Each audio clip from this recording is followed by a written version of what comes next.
Thank you. It's actually a pleasure to be here, and I enjoyed Sue's remarks, and it's really nice for me to be in Portland because I really got my whole start in the world in school finance here in Portland.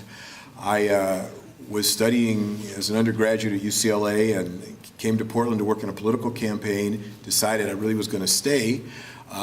UCLA at the time was charging me $200 a quarter for tuition.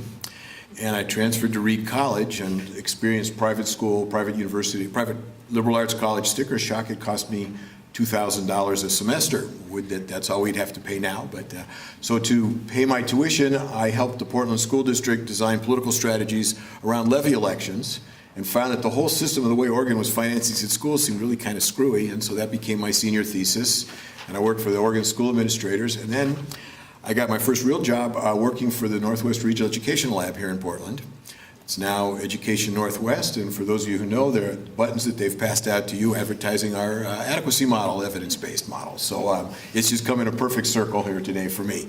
And my son-in-law is the chief of staff to the governor here in Oregon, and so I had the good fortune yesterday, I met with much of the governor's staff to talk about their issues around school funding. So it's really been very kind of fun to do that. I really appreciate your advice on Strunk and White. 25 years ago for my bar mitzvah, I got a copy of it, and I've lived with it ever since. You believe in it 25 years, right? You're saying that 25 years ago. Actually, much closer to that. Anyway, in the years since I went back to graduate school and then went to the University of Southern California, I've spent a lot of time thinking about school finance, working a lot with states on issues around equity, more recently, of course, around adequacy and what happens and how do you write things up. So a lot of our work has been with policymakers, with state media people. I was going to say newspaper reporters. That's what it used to be. Now it plays out in many different ways. And it's very important to be able to communicate in a way that's comfortable, that they understand it, and that they feel that it's approachable. I used to always try to tell a joke or two about something when I started these presentations, until once when I did the second one to the same group and asked Tom Parrish if I should try to tell the same joke, if anybody remember, or a different one. He said, "You told a joke the first time?" So I've tried to stop telling jokes and just get more serious about the work. But what we found in our work, particularly with policymakers in states, is that what you really need to do first is you need to listen. You need to hear what it is they're concerned about, what their challenges are, and what they want. And often, the first thing they really want from you is, how do we compare? Are we doing things in a good way, in a right way? How are we different? The first thing they're, of course, going to tell you then is that their state is unique. And school finance, as I've told people all the time, the algebra of school finance is really quite straightforward, and the politics is what makes it complicated, but makes it very interesting. And so somehow you have to be able to say, sure, there's solutions and people have thought of all that, and we can find ways to make your unique state solutions in your state, which is unique from all these other states that really are using roughly the same general three models. So it's finding those challenges and what's going on. But the thing to always remember is that when you're talking with these policymakers, you know school finance, they know their state or their school district. And so I'm often said, you know, I'm just as crazy from California. I know a ton about school finance. I don't know nothing about me and your state. And you want to learn with them, you want to engage with them. You also want to not only meet with them and talk with them in formal sessions. What Alan and I, much of my work has been done in the adequacy work, particularly with my colleague and good friend Alan Otten.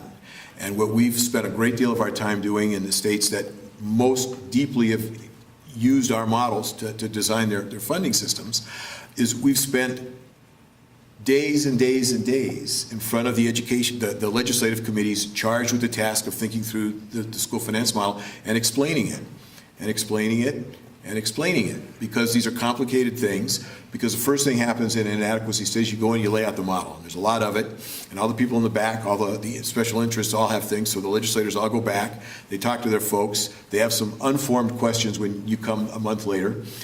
You answer those questions. The next month, they have very carefully formed questions for the groups and constituencies that they most carefully identify with or represent, and you answer those questions. And you have to remember that whatever you think the right answer is, there's a compromise that's going to come. It's not going to be your perfectly design model that fits everything just perfectly and gets all the statistical measures right. It's going to be a political compromise that adjusts things. And I think the thing to always keep in mind when you're doing school finance work, particularly the legislature, we're redistributing income. That's really what we're doing here.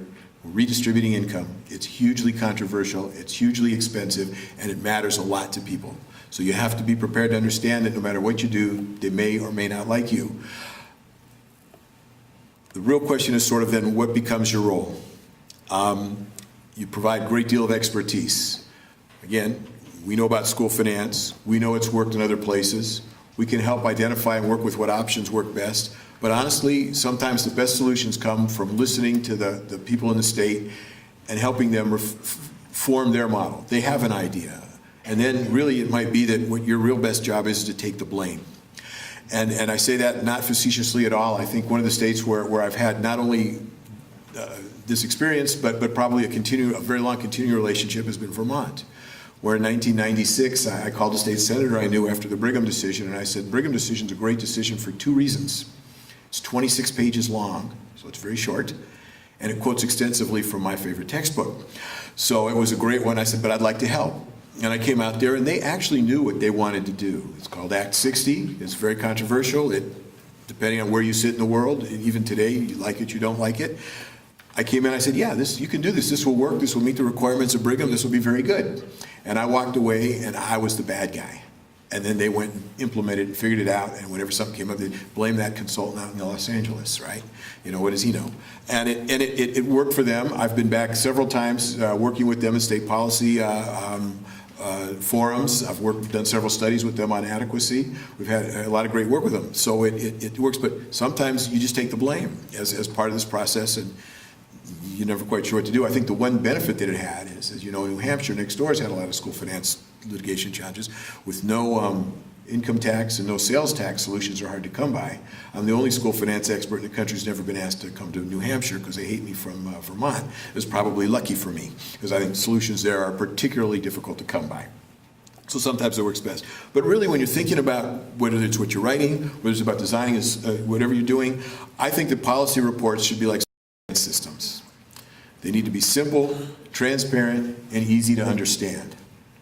And one of my favorite stories is in Arkansas. They had this crazy room where we were testifying and working with the committee, and the chair of the committee sat in front of the room, and the PowerPoint showed up behind him. And after our first day of working with the committee around our final report, the front page of the Arkansas Democrat Gazette has a picture of Chairman Senator Argue sitting there with this incredibly confused look on his face, scratching his head, and behind it is that exact slide, the simple, transparent, easy to understand. And so, you know, this is hard work, it's hard to explain, and there are difficult concepts involved. You know, the laws around what's happened and what's going on and things like that challenge people. You know, whatever these terms are that we use, you need to find ways to explain them. So my view is the things that you really need to remember are legislators do not read long reports. I think Sue said the same thing. There's a lot of local expertise. You really want to understand what they have to say and validate their idea. You have to be comfortable with the fact that the end result may be that nothing happens, or better yet, not what you think should happen exactly happens. But that happens. Things change over time. I think best example of things change is right here in Portland. When I came here to work in a political campaign, the office was in a little building. That's where that very shiny building just to the right outside the door, there was a hotel there, and behind it was a small, tiny building. And I courted my first wife. We'd go to lunch every day at a little sandwich shop in the next building over. Today, that sandwich shop is Starbucks. So things change over time. If you help them design a school finance system, it'll be different next time. Hopefully it will not be as common as Starbucks, or at least they won't feel it is, but you need to do that. So you just need to spend time, you need to work with people, you need to understand what their issues are, what's going on with them, you need to be able to develop models that work with them. And then the final and the hardest part of all, and I think Sue was very eloquent in describing it, and I don't need to go into a lot of detail here, is you need to find a way to write it up so that it's understandable to people who don't have your expertise in this field. Because if it just reads like gobbledygook to them, they won't listen to it, they won't read it, they won't care. I guess the one other point I want to make is a lot of legislative staff today have It's fantastic capacity, analytic and intellectual capacity. When you work with legislative staff today, they understand school finance, they've read this stuff. When you put a model in front of them and show them how it works, they understand it. Because they've taken statistics from you and they didn't just see the Greek, they actually understood the concepts underneath it. So it's really a great deal. Your job is really to help them work their way to a solution that matters and then write it in a way that everybody understands. And try to explain that simply to the reporters who are standing there. I'm not a Twitter user, so I still don't know how to do it in 280 characters. I'm a professor. I still think I could get to speak in 50-minute bursts, but Peg's going to make me stop here.